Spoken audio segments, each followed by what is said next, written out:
El Senado de Alicante Plaza. La Iglesia Católica tiene nuevo papa, un nuevo pontífice que veremos con el tiempo. Ahora se dice que si es continuista con Francisco, algunos dicen que es rupturista, no al 100%, pero que está perdiendo la sencillez que caracterizaba al Papa Francisco. Algunos le reprochan que no haya renunciado al oro al que renunció el anterior pontífice, pero al final tenemos que caer en la cuenta de que cada persona es un mundo. Que como cada persona es un mundo, cada papa también lo es. No solo cada papa, sino también cada sacerdote. Y es que eso era el Papa Francisco, un simple sacerdote. Eso es lo que decía él. Así le gustaba verse a él mismo. Veremos lo que demuestra el tiempo. Veremos si su sucesor, León XIV, pues es también otro sacerdote, o cae en el clericalismo, ese que tanto criticaba el propio Francisco.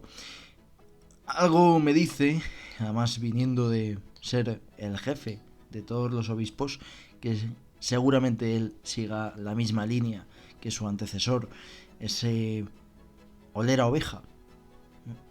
Y que es una elección que hoy lo abordaremos con nuestro experto de hoy, que lo que busca es mitigar la fiebre que hay en algunos países de Latinoamérica y Norteamérica respecto a la oleada de sectas protestantes.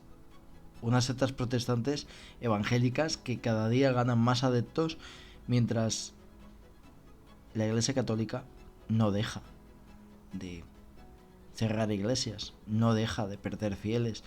Vemos iglesias vacías, no tanto como se dice, eso está claro, pero habrá que ver el cómputo de gente joven, de nuevas generaciones que llenan esos templos, a diferencia de la iglesia protestante, que sí que está teniendo bastantes adeptos dentro de esa franja de edad, de ese grupo poblacional de las nuevas generaciones. Aquí en Alicante, por ejemplo, estamos asistiendo, el otro día lo comentaba con otro buen amigo, Manolo Copé, que hay iglesias que se están cerrando en la ciudad. ¿Y qué está haciendo la Iglesia Católica? Está reaccionando, está haciendo autocrítica, y que va más allá de meros simbolismos, y que son prácticas y son trabajos que deberá abordar el nuevo pontífice, y que debería asegurar, debería, precisamente con ese nombramiento, lo que se intenta es velar por la permanencia de la Iglesia y no hacer caso a esas profecías, de San Malaquías, que aseguraba que el fin de la Iglesia Católica estaba cerca. Evidentemente no cuando este santo lo dijo, sino haciendo referencia a sus análisis, que los tiempos que vivimos eran los periodos del ocaso de la Iglesia Católica. Veremos, evidentemente, si con este nuevo pontífice no hay ocaso, sino que hay un nuevo amanecer de esta Iglesia. Bienvenidos al Senado de Alicante Plaza. Comenzamos.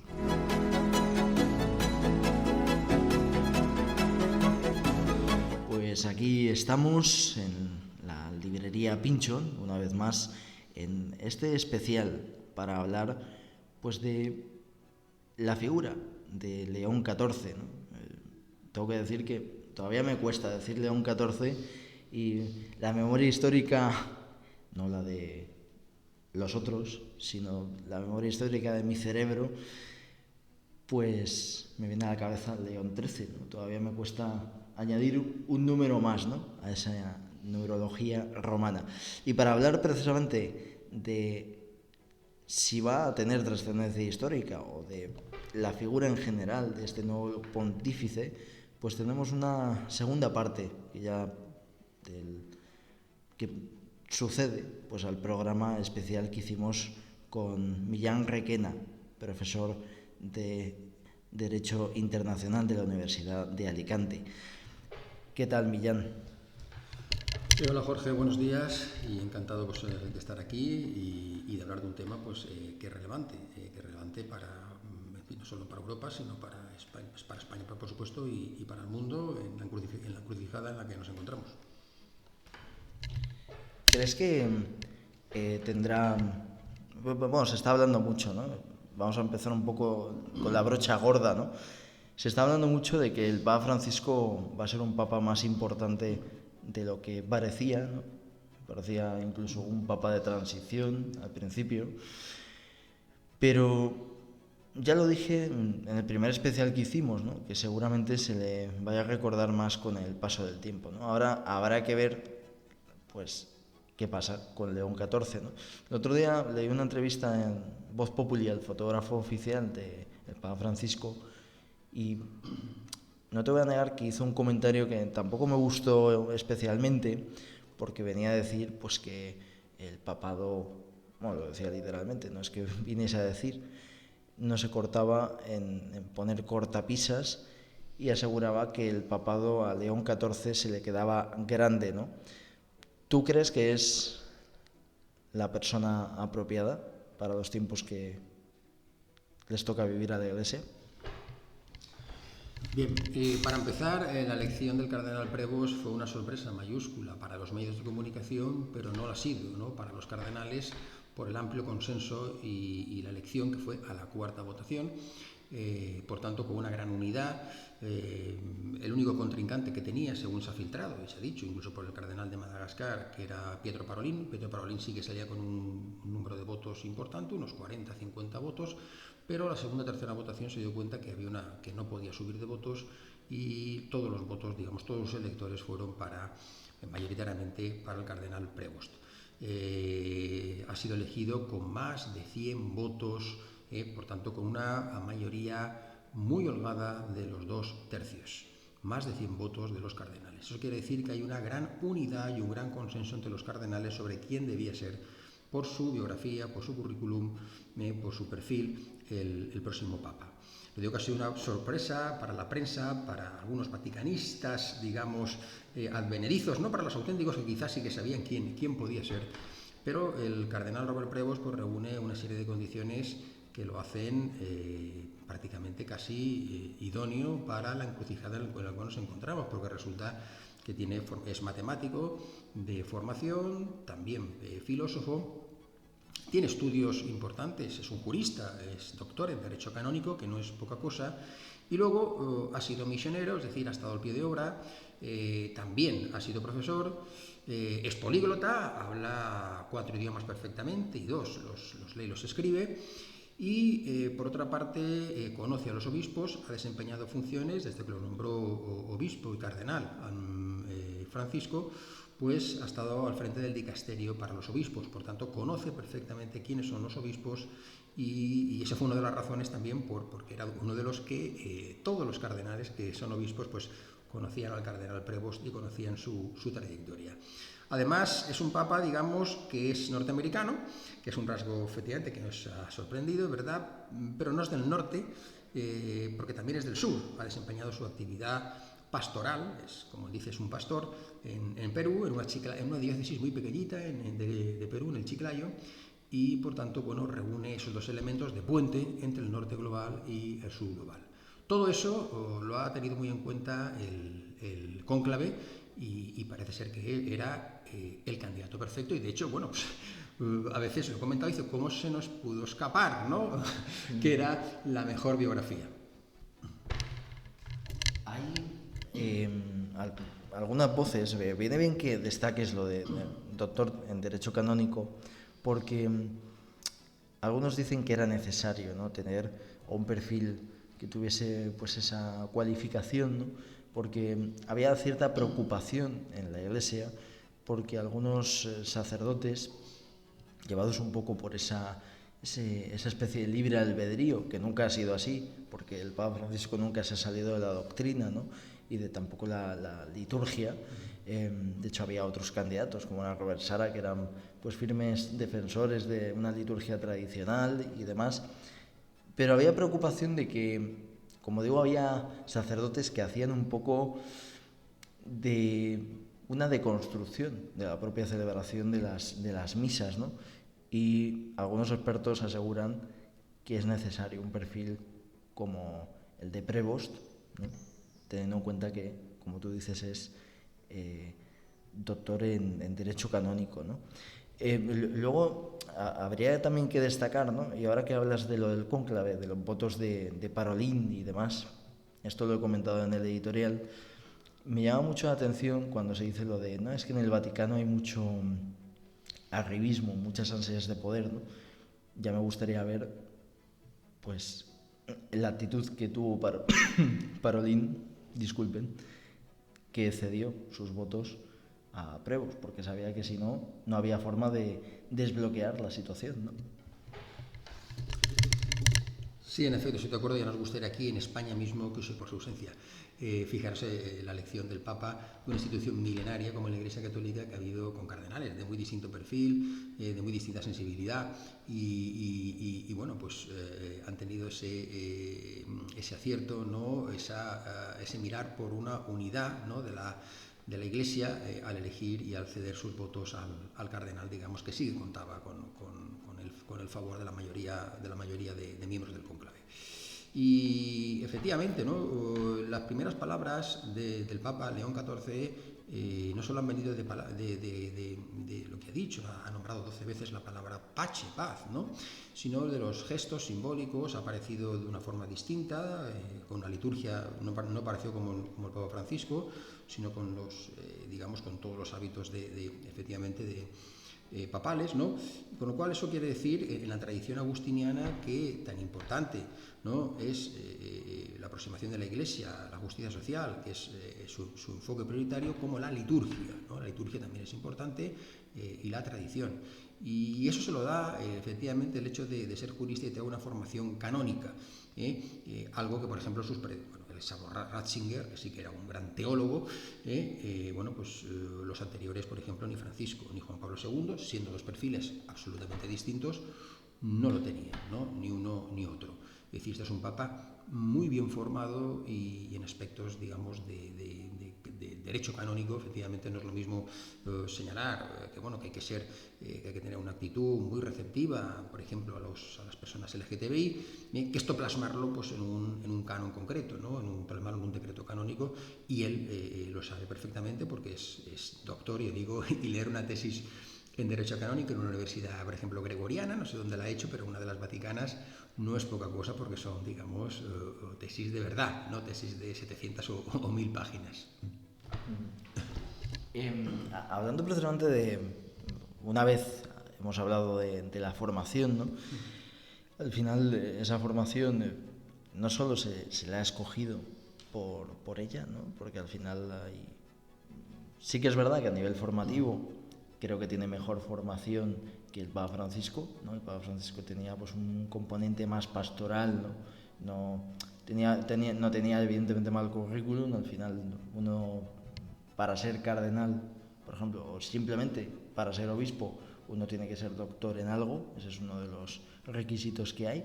Pero sí que es verdad que el nuevo Papa pues tiene pues un currículum pues más laureado, por así decirlo, o más brillante que el de su antecesor, ¿no?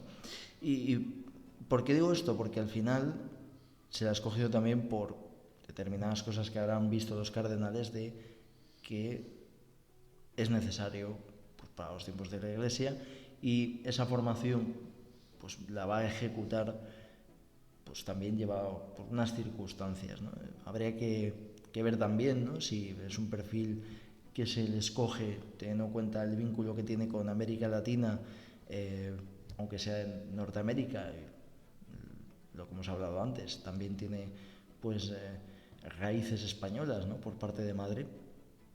Pero ¿cuáles crees que van a ser sus vigas maestras, ¿no? El otro día lo comentaba con los cardenales, quizá se ponga también el foco en la preocupación que hay en la Iglesia Católica del auge de las sectas protestantes, ¿no?, en América Latina y en Norteamérica.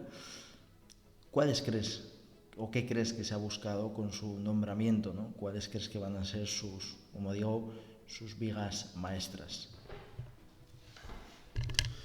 Sí, bueno, pues en primer lugar, desde el punto de vista doctrinal, el hecho que haya elegido León XIV, como se sabe, el siguiente a León XIII fue el Papa que inauguró la doctrina social de la Iglesia en un tiempo convulso, en el tiempo de la formulación de la doctrina marxista de Marx y Engels, y a diferencia de su antecesor, de Pío IX, que sí que tuvo una posición de confrontación total con las doctrinas marxistas, él optó por una visión distinta, es decir, vamos a ver qué podemos hacer nosotros, qué puede hacer la Iglesia para proteger a los trabajadores, y a partir de ahí esa justicia social, derechos de los trabajadores dignos, no en régimen de esclavitud o semiesclavitud, un salario digno, con condiciones salubres, es decir, la justicia social aplicada al trabajo. Es decir, esto parece ser que va a ser una de las líneas maestras de su pontificado, un acercamiento a los fieles, a los desfavorecidos, especialmente en una época donde asistimos a otra revolución, que es la revolución tecnológica.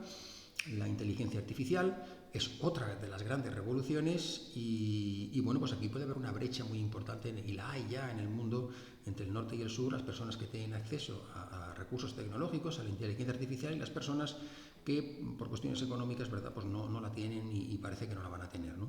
Entonces yo creo que él va a ir por esa vía. Además, es curioso, ¿no?, que sea un papa matemático, de profesión, que sabe de algoritmos, ¿no?, y por tanto sabe de inteligencia artificial. Desde el punto de vista terrenal, digamos, por lo que se refiere al Vaticano, la gestión del Vaticano, es importante que sea un papa norteamericano. Hay que tener en cuenta que hay problemas económicos en el Vaticano. Este último año entró en números rojos. También hay un problema con el pago de las pensiones, y bueno, pues el hecho de que sea un papa norteamericano pues hace que Estados Unidos junto con Alemania son las diócesis norteamericanas y alemanas las que más contribuyen económicamente al Vaticano, y en los últimos años había bajado bastante, digamos, esa contribución derivada precisamente del auge y del expansionismo del cristianismo protestante, ¿no?, de las iglesias o sectas evangélicas que avanzan, y que en buena medida ese catolicismo estadounidense integrista ha adoptado un discurso propio de las sectas e iglesias protestantes, ¿no?, en contra de los migrantes, de las deportaciones, ¿no? Entonces, ese no es el discurso, digamos, tradicional de los católicos, aunque sí de los protestantes. Entonces, bueno, pues el hecho del orgullo de contar con un papa norteamericano y ser el país, después de México y Brasil, Estados Unidos, el tercer país en mayor número de católicos, buena parte de ellos latinos, pues va a hacer que las contribuciones pues aumenten notablemente, tanto lo que es la contribución de los fieles como de los grandes donantes latinos, bueno, pues empresarios y magnates latinos que van a estar orgullosos de tener un papa norteamericano. Entonces aquí se van a aumentar presumiblemente las contribuciones a la Iglesia. Hay una cuestión, ¿no?, una pregunta, ¿no?, que yo creo que todos nos estamos haciendo, porque al final hay mucho engaño porque es una persona que incluso hablas con gente de Latinoamérica, ¿no?, y eso que él estuvo mucho tiempo en Perú y tampoco le conocían, ¿no?, era un verdadero pues desconocido, por lo menos pues para el gran público. Para la mayoría, evidentemente, en Estados Unidos le conocerían, ¿no? De hecho, Donald Trump pues dijo que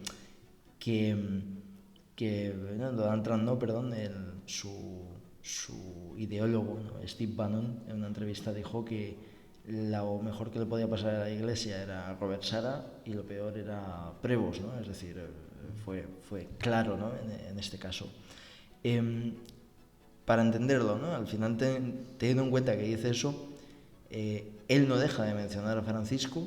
De hecho, a veces da un poco la sensación de que se siente pues un poco heredero directo de él, ¿no?, como si él estuviese ahí pues gracias a... Y voy a abrir un melón, ¿no?, hablando precisamente de esto, ¿no? Si uno mira la historia de la Iglesia, la historia reciente, la elección de los papas recientes, ¿no?, verá que, por ejemplo, después de Juan Pablo II, la elección fue Benedicto XVI, ¿no? Que era pues, un continuista, más doctrinal que Juan Pablo II, ¿no? Más intelectual, no era tan, esto tú y yo lo hemos comentado, tan activo a nivel pastoral y a nivel mediático. Y luego, en la película Los dos papas, película que recomiendo, se puede ver cómo, pese a las divergencias que había entre el Papa Francisco y Benedicto XVI, el Papa Francisco critica el clericalismo. Esto lo dice mucho Javier Cercas, ¿no? Dice, yo soy anticlerical, pero es que el Papa es más anticlerical que yo. Y Benedicto XVI, a juzgar por algunos escritos en los, como es mero Nuevo Paganismo e Iglesia, que habla de precisamente la hipocresía que hay por parte de algunos fieles, incluso por parte de los sacerdotes, y en el libro precisamente de Javier Cercas se deja entrever que Benedicto XVI, más allá de sus problemas de salud, deja el papado pues, hastiado por determinadas formas de funcionar del Vaticano y de determinadas actitudes que veía en los propios fieles. Pues Benedicto XVI quería que su sucesor fuese el Papa Francisco, ¿no? Deseaba que fuese él, ¿no? Y en el 2023 el Debate publicó que el papable que le gustaría tener a Francisco era Prevost, ¿no? Una noticia interesante, ¿no? ¿Por dónde voy? ¿Tú crees que el Papa Francisco deja, o el Papa deja por escrito, no por escrito, o deja intuir que el cardenal que le gustaría como sucesor? O sea, ¿crees que hace un dedazo el Papa anterior antes de morir? ¿O crees que de verdad no están condicionados los cardenales a la hora de votar? Bueno, yo no lo creo, no lo creo. Otra cosa es que el número de cardenales que hubiera elegido precisamente Francisco, primero obispos, y que se habían entrevistado, todos y cada uno de ellos se habían entrevistado antes de ser cardenales o siendo cardenales con Prevost, es decir, todos conocían a Prevost, todos y cada uno de los 133 conocían a Prevost, habían hablado con él, sin embargo, entre muchos otros, ¿no? Ni se conocían, ni habían hablado nunca entre ellos, pues ha hecho que sea un cónclave muy favorable a uno de los candidatos, digamos, que siguen la línea continuista de Francisco. No creo que el Papa ni Francisco ni los anteriores hubieran dejado a un papable ideal, ¿no? También tenía buena relación con Parolín. Parolín sustituyó rápidamente a Tarcisio, al anterior, ¿no? Anterior secretario de Estado, que tenía a Benedicto XVI. Y bueno, pues quiero decir que con Parolín tenía una gran confianza, y también lo tenía con una serie de cardenales, ¿no? Con el propio obispo de Santa María la Maggiore, ¿no? Bueno, pues entonces creo que han sido los propios cardenales los que en su libertad y en esas congregaciones y murmuraciones han elegido el mejor candidato, ¿no? Posible. Lógicamente la Iglesia es una institución milenaria seria, y que si por algo no se caracteriza es por dar bandazos, es decir, no era sumamente improbable que se eligiera a un papa de carácter conservador, pese a que muchos medios han querido upar a algún conservador, algún cardenal africano o al cardenal húngaro Peter Erdo. Es decir, la Iglesia no da bandazos, y desde luego lo que ha sido ya andado por Francisco, pues al menos las puertas que ha abierto Francisco no significa que vayan a seguir o que se vaya a profundizar en ciertos aspectos, pero al menos lo que ha hecho Francisco, las puertas que ha abierto no van a ser cerradas por Prevost, ¿no? Entonces, bueno, pues ha sido el cónclave, y podemos decir que el Espíritu Santo ha estado muy fino, ¿no? Inspirando a los cardenales en la elección de Prevost. Hablando precisamente del Espíritu Santo, ¿no? El Espíritu Santo me inspira a mí para que terminemos ya, ¿no? Ya sabemos que cuando se hacen las cosas muy largas la gente no se escucha, ¿no? Estaríamos más de unos minutos hablando, estaríamos horas, ¿no? Sobre todo contigo, que ya sabes que siempre es un placer, pero tenemos que terminar, el tiempo se nos termina, así que ha sido pues un placer, Millán, como de costumbre. Muchas gracias, y bueno, es un placer estar aquí contigo, y bueno, y esperemos que de verdad el Papa León XIV pues pueda desarrollar su pontificado pues con todas las expectativas, que son muchas y que ha creado, como se ha visto, que ha sido el foco mundial, y eso sí que no lo hace ninguna otra institución. Totalmente. Un abrazo muy fuerte, Millán. Que vaya muy bien. Gracias a ustedes por escucharnos. Sean buenos, sean felices y paz con Dios. Un abrazo muy fuerte.